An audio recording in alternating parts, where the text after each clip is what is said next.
iPhone mirroring is one of the most loved features that Apple had introduced in macOS 15 and iOS 18. What makes it so impressive is the ability to let you access and use your iPhone right from your Mac. Notably, there is also a neat way to move and resize the iPhone mirroring window on your Mac. That said, let me show you how it's done the quick way. To get started, launch the iPhone mirroring by clicking its icon in your Mac's dock.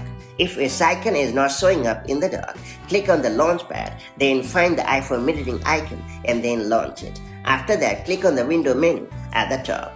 Then choose the Move and Resize option in the drop-down menu.